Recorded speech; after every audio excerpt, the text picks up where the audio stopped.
오늘 우리가 와 있는 이곳의 이름을 다 아시죠? 내비를 찍고 오셨으니 일로넛 식물원입니다. 여러분 이제 일로넛이라는 단어를 아시나요? 히브리어의 일로넛이라는 단어가 나무란 뜻입니다. 이게 이제 유대교 내에서는 자주 쓰는 단어는 아니지만 우리가 일반적으로 나무라고 하는 단어가 에츠라는 단어가 있잖아요. 에찜, 에츠 이렇게 표현하는데 이거를 이제 카발라적인, 그러니까 유대의 신비주의적인 이 표현 가운데 단어에 일란이라고 하는 단어 플러스의 복수 형태가 이제 일로넛이 되는데, 그 일로넛은 우리가 지금 오늘 나무와 나무 사이에서 지금 예배를 드리고 있잖아요. 이 나무라고 하는 단어가 일로넛이라는 단어가 듭니다. 그래서 나무들의 식물원이다. 뭐 되게 좀 심플하죠. 근데 오늘 와서 보니까 정말 오랜만에 예루살렘에서는 이렇게 많은 나무를 한꺼번에 보기가 쉽진 않은데, 오랜만에 나무와 나무 사이에 그 숲에서 예배하고 있다. 또 특별히 막 새 소리도 들리고, 이 새가 주로 막 되게 다양한 새들 많은데 이 새 소리를 들으면서 이렇게 예배하는 것이 정말 숲속에 들어와 있다라는 생각들이 듭니다. 여러분, 이스라엘의 절기 가운데 나무의 절기가 있습니다. 우리로 보면 이제 4월 5일 날 식목일이 있잖아요. 이스라엘도 식목일이 있는데 사실 쉬는 절기는 아니지만 투비 슈밧 하그하 일로노시라고 하는 절기가 있어요. 그러니까 트비라는 게 뭐냐면 테트바브인데, 테트바브가 숫자로는 15죠. 그리고 슈밧월의 15일에 바로 하그하 일로노시다. 나무들의 절기가 된다라고 하는 거죠. 그래서 이게 이제 슈밧월이 2월 달 정도가 됩니다. 그러니까 2월 유대력으로 2월 15일 정도가 되는 절기에, 그때가 이제 봄이 시작되고 비가 그치고 새로운 이제 절기가 바뀌는 때를 가리켜서 이제 이 절기가 되어진다라고 이야기를 하는 거죠. 그때 이제 쓰는 단어가 뭐냐면 바로 이제 일란, 일로노시라는 이 표현들, 나무들이라는 표현을 쓰죠. 오늘 아마 그 예루살렘에서 쭉 내려오시다 보면 4번 국도를 타고 오셨을 텐데, 4번 국도를 타고 올라오다 보니까 오른쪽 편으로 한 대학을 보셨습니까? 예진이가 열심히 공부하고 있는 대학인데, 그 대학이 이름이 바르일란입니다. 여러분, 일란이라는 이 단어가 뭐냐면 바로 일로넛의 단수 형태죠. 물론 사람 이름이긴 한데 18세기에 이제 시오니스트의 이름을 따서 바르일란 대학교가 세워졌지만, 어쨌든 그 바르일란이라는 말 자체가 뭐냐면 나무들의 자녀, 나무들의 아들이다 라고 하는 뜻을 갖고 있는 사람의 이름이 바르일란이 되는 거죠. 여기에서 이제 일란이란 단어가 바로 일로넛, 나무들이라는 의미를 동일하게 이제 갖고 있습니다. 여러분, 근데 이제 이 절기, 나무가 딱 이제 나무에 피는 꽃들이 시작되는 절기에 가장 먼저 피는 꽃이 있는데요. 그러니까 이게 그냥 꽃이 아니라 열매를 맺는 나무들에서 피는 꽃이 처음으로 피는 시기가 바로 이 절기에 시작되면서 있는 꽃인데, 혹시 어떤 꽃인 줄 아시나요? 나무에 피는 꽃? 네, 맞습니다. 아몬드예요. 그래서 지금 이 아까 이야기하는 하가 일로넛이라고 하는 그 시기를 알 수 있는 딱 그 시기가 언제냐면, 이 이스라엘에 있는 아몬드 나무에 꽃이 피느냐 꽃이 피지 않느냐가 중요한 절기의 시작과 끝을 나누게 되는 거죠. 여러분, 이 아몬드 나무가 히브리어로 샤헤드라고 하죠. 샤헤드. 그래서 우리 성경의 예레미야 1장에 보면 하나님께서 너가 지금 예레미야야 무엇을 보느냐라고 이야기하시잖아요. 그때 예레미야가 뭐라고 이야기하면 내가 살구나무를 보나이다. 근데 우리 성경에는 살구나무라고 표현되어 있지만 이게 이제 히브리어는 샤케드예요. 이게 이제 정확하게는 아몬드 나무죠. 그 아몬드 나무에 꽃이 피는 것을 본 거죠. 그때 하나님께서 뭐라고 말씀하셨냐면, 우리 예레미야 1장 12절 말씀입니다. 제가 읽어드릴게요. 내가 내 말을 지켜 그대로 이루려 함이니라. 그러니까 하나님께서 약속하셨던 것들을 이제는 이루는다라고 할 때, 그때가 리시코드라고 하는 단어를, 샤케드란 단어에 동일한 동사를 쓰셔서 하나님의 일이 이루어진다, 새로운 것이 시작된다라고 하는 의미가 바로 이 언어적인 유의로 예레미야 1장에 나와 있는 거죠. 그래서 오늘 저희가 이 올 한 해에 또 첫 번째 우리가 필그림 예배를 시작하면서 또 그 나무들이라고 하는 의미의 또 식물원에 와 있고, 그 나무가 또 또 꽃이 피는 이 아몬드 나무의 의미가 바로 새로운 것에 대한 시작을 알리는 바로 그 의미를 갖게 됩니다. 자, 오늘 우리 이제 본문으로 돌아가서 오늘 본문은 이스라엘 백성들이 가나안 땅을 정복하고 이제 하나하나 정복하는 가운데 지파들에게 제비를 뽑아서 각 이 영역들을 분배해주는 그 이야기를 오늘 여호수아의 18장에서 이야기를 하고 있습니다. 그런데 그 중에 이미 5지파에게는 제비를 뽑아서 분배를 해줬습니다. 그 중에 3지파는 저 지금의 요르단 땅에서 지금 분배를 해줬고, 가나안 땅에 들어와서는 유다 지파와 에브라임 지파에는 이제 땅을 분배를 해줬습니다. 그리고 이제 나머지 7지파의 사람들을 불러 모은 거예요. 그리고 난 다음에 너희 중에 각자 지파에서 3명씩을 뽑아서 나에게 데려와라. 그랬더니 7지파에서 3명씩이니까 21명의 사람들이 와서 함께 모였습니다. 그때에 이제 여호수아가 이 이스라엘 백성들에게 이 정탐꾼에게 뭐라고 명령을 하냐면, 너희가 이 땅을 두루 다녀서 이 땅을 자세하게 글로 적고 그림으로 그려서 나에게로 가져와라.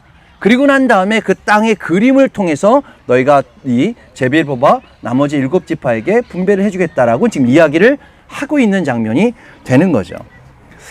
여러분, 오늘 이제 설교의 제목을 제가 두루 다녀 그려오라. 저는 이것이 저희 예루살렘 교회 필그림 예배의 정체성이라고 생각합니다. 그러니까 저희가 이제 필그림 예배는 단순히 야유 예배 아니면 뭐 그냥 오랜만에 그냥 밖에 나가서 그냥 야외에서 그냥 이렇게 즐기고 하는 것도 너무 중요한 일이긴 하지만, 성경적으로 예루살렘 교회가 지금까지 정말 거의 20년 가까이 필그림 예배를 계속 해오는 이유 중에 정말 중요한 것은 오늘 여호수아가 이스라엘 백성들에게 땅을 분배하면서 했던 그 명령, 너희가 두루 다녀 이 땅을 그려와라 라고 이야기를 했다는 거죠. 여러분, 지금 현재 7지파, 남아있는 7지파, 그러니까 지금 뭐 에브라임 지파랑 유다 지파는, 에브라임 지파는 우리가 아는 것처럼 사마리아 산지잖아요. 그리고 유다 지파는 저 남쪽 편입니다. 그래서 나머지 7지파에 속해 있는 이 땅이 이스라엘에서 어찌 보면 가장 비옥한 땅에 지금 속해 있는, 가장 어찌 보면 크지는 않지만 오밀조밀하게 아주 비옥한 땅에 속해 있는 그 땅을 지금 이제 자세하게 그려와서 누구도 불평하지 않도록 형평성 있게 그 땅을 나누기 위해서 지금 했던 게 뭐냐면 두루 다녀서 그걸 그려오라고 이야기를 했다는 거죠. 여러분, 이때 이제 여호수아가 오늘 본문을 통해서 이스라엘 백성들에게 명령했던 딱 2가지의 일이 있습니다. 그 2가지가 뭐냐면, 첫 번째로 21명의 정탐꾼들이 함께 두루 다니라고 명령했다는 거죠. 여러분, 이 두루 다닌다는 표현이 어떤 걸까요? 예전에 이스라엘 성지순례 여행사 중에 두루 여행사가 있었거든요. 지금 이제 이 표를 보니까 이해가 좀 되더라고요. 아, 그런 의미였구나. 그러니까 지금 오늘 여호수아가 지금 21명의 정탐꾼들을 불러서 첫 번째로 중요한 명령을 했는데, 너희가 두루 다니라는 거예요. 여러분, 두루 다닌다는 게 어떤 의미일까요? 여러분, 히브리어로 보면 조금 의미가 구체화됩니다. 히브리어는 어떻게 되어 있냐면 발음이 안 되네. 히트할쿠 바아레츠. 여러분, 우리가 할라크 동사를 아시죠? 걷다라고 하는 단어인데, 여기에 히트파엘 동사로 돼 있어서 이것이 두루 다닌다는 뜻을 갖고 있습니다. 여러분, 이 단어가 성경에 어디에 가장 처음 쓰였냐면, 창세기에 보면 하나님께서 이 아담과 하와를 만나시는 장면에서 이 동사를 썼어요. 제가 한번 읽어드리면 창세기 3장 8절 말씀에 이렇게 되어 있습니다. 그들이 날이 서늘할 때에 동산에 거니시는 여호와 하나님의 음성을 듣고 아담과 하와가 여호와 하나님의 낯을 피하여 동산 나무 사이에 숨은지라. 자, 이때에 하나님이 지금 무엇을 하고 계셨냐면 동산에 거니시는 여호와 하나님이다. 이 거니실다라고 하는 단어가 뭐냐면 히탈레크라고 하는 단어예요. 여러분, 이제 이 하나님께서 지금 에덴 동산을 쭉 자세히 지켜보시면서 아담과 하와에게 관심도 있으시면서 하나님이 창조하신 것들을 지금 하나하나 지켜보시는 이 에덴 동산을 거니시는다라고 할 때 이 동사가 이 성경에 처음으로 쓰여졌다는 거죠. 그리고 이제 그 이후로 이 동사를 사용한 몇 개의 성경의 인물들이 있는데요. 첫 번째가 누구냐면 가장 장수한 무두셀라에게 이 단어가 쓰였습니다. 두 번째로는 죽지 않고 하늘로 올라간 에녹에게 쓰였습니다. 세 번째로는 하나님께 당대 의인이었고 완전한 자라고 이야기하셨던 노아에게 사용을 하셨다는 거죠. 자, 그렇다면 여러분 이 세 사람이 갖고 있는 이 단어가 갖고 있는 공통점이 무엇이었을까요? 이들은 다 하나님과 동행하는 자였더라. 바로 이 동행이란 단어가 히탈레크라고 하는 단어입니다. 그러니까 하나님도 지금 아담과 하와와 동행하길 원하셨고, 그리고 지금 무두셀레도 평생 살면서 하나님과 동행하며 장수를 누리고 하나님과 동행하여 죽음을 보지 않고 하늘로 올라갔던 에녹도 그렇고, 노아도 의인이었고 당대에 정말 완전한 자였지만 더 중요했던 건, 노아가 정말 더 하나님의 은혜가 있었던 건 뭐냐면 그가 하나님과 동행했더라, 이렇게 성경은 표현하고 있다는 거죠. 저는 이것이 오늘 이 여호수아가 이스라엘 백성들 가운데 21명의 사람들을 지금 모아서 함께 첫 번째로 명령했던 것은 어떤 의미였을까요? 두루 다닌다는 의미가 함께 동행하라는 거죠. 각자가 흩어져 가지고 너희 빨리 신속하게 그려와, 이 땅이 어떻게 생겼는지를 그려오라고 한 얘기가 아니라 모든 사람이 함께 지금 이 땅을 두루두루 다녀 함께 동행하여서 이 일들을 해오라고 이야기를 하고 있습니다. 여러분, 이제 두 번째로 여호수아가 명령했던 게 있는데, 첫 번째로 두루 다니기를 원했고, 두 번째는 그 땅을 자세히 그려오라고 이야기를 합니다. 여러분, 자세히 그려온다는 게 어떤 의미일까요? 지금 요즘 같으면 이제 영상을 막 찍어서, 아니면 지도가 많이 나와 있으니까 구글 맵을 보면서 찾아가지고 체크하는 이런 일들이 충분했을 텐데, 그 당시에는 뭐 그런 것도 없었으니 이 21명의 역할은 말 그대로 다니면서 눈과 발과 손으로 일일이 지도를 그려내는 일이었을 거예요. 그래서 나중에 여호수아가 이 지도를 보고 이 분배되어 있는 모든 지파들의 땅들을 이제 분배를 해준 거잖아요. 그러니까 이제 이 일들이 여러분 얼마나 시간이 걸렸을까요? 지금 우리가 이제 성경에는 그렇게 해서 그들이 다시 돌아왔더라, 그래서 이제 지파를 제비법 분배를 해줬지만, 이 21명이 지금 7개의 이 지파의 땅들을 돌아다니면서 일일이 조사를 했습니다. 여러분, 지금 오늘 제가 본문을 읽지 않았지만 이 본문 다음에 18장 이후로 보면 이 각자의 7지파에게 분배받던 지역의 성읍들의, 도시들의 이름이 등장하는데, 이 도시의 전체가 몇 개의 도시가 등장하냐면 133개의 도시가 등장합니다. 여러분, 그럼 최소한 이 지금 21명의 정탐꾼들이 최소한 133개의 도시들을 다 일일이 찾아가서 그 사람들의 성품과 그 인구가 몇 명이나 되는지, 그 지역의 특징이 무엇인지, 그 지역에는 지형이 어떻게 생겼는지를 자세하게 기록했다라고 하는 것을 우리가 이해해 볼 수 있다는 것이죠. 여러분, 그럼 굉장히 많은 시간과 노력과 이 섬세함과 디테일함이 여기 안에 담겨져 있는 것이죠. 여러분, 제가 한번 질문을 드리도록 하겠습니다. 맞추는 분에게는 오늘 딸기 농장에 들어갈 수 있는 입장 요를 내드리도록 하겠습니다. 자, 요즘 지금 이제 오늘 성경에서 보면 이 7지파가 지금 총 차지했던, 그리고 조사했던 성읍이 133개라고 말씀드렸죠. 자, 현재 이스라엘 땅에요, 전체 이스라엘 땅입니다. 이스라엘 땅에는 소위 지방자치제라고 하는 이리아가 있는, 그 소위 우리가 도시라고 불려지는 이 도시가 이스라엘은 몇 개가 있을까요? 자, 딱 한 번씩밖에 기회가 없습니다. 자, 이거 본인이 얘기하겠다 그러면 한번 찍어서 얘기하는데, 예진이 몇 개가 있을까? 무조건 찍으면 돼. 31. 31보다 많습니다. 네, 주련 사모님. 39개보다 많습니다. 네, 우리 순희 사모님. 133개. 아, 그보다 적습니다. 네. 141? 135, 34보다 낫다고 그랬는데. 자, 땡. 어쨌든 틀렸습니다. 네. 66. 땡. 틀렸습니다. 77이요? 66보다 아래 갑니다. 아니요. 66보다 위 맞는데, 사모님 정답입니다. 아니, 사모님 너 찍으셨습니까? 아니면 혹시 뭐 검색을 하셨습니까? 검색을 하셨군요. 아, 검색을 하시니까 또 반칙인데. 자, 어쨌든 네, 현재 이스라엘에 소위 도시라고 불려지는 도시가 77개, 77개의 도시가 있습니다. 근데 제가 이제 그 도시 리스트를 보니까요, 심지어 제가 23년 동안 이스라엘 살면서 나름 가이드도 정말 많이 했다고 생각했고, 정말 많은 곳들을 다녔다고 생각했거든요. 그런데 안 가본 데가 정말 많더라고요. 근데 아직도 이 이스라엘 전체 도시라고 하는 이 도시들을 제가 다 가보지 못했다는 거죠. 그러니까 여러분 제가 이러면서 어떤 마음이 드냐면 오늘 이 21명의 정탐꾼이 얼마나 열심히 다녔을까. 얼마나 정말 디테일하게 이 133개의 성읍들 플러스 알파 되는 이 많은 지역들을 다 기록하면서 그거를 적어가면서 지도를 만들어 왔을까라고 하는 생각이 들었다는 거죠.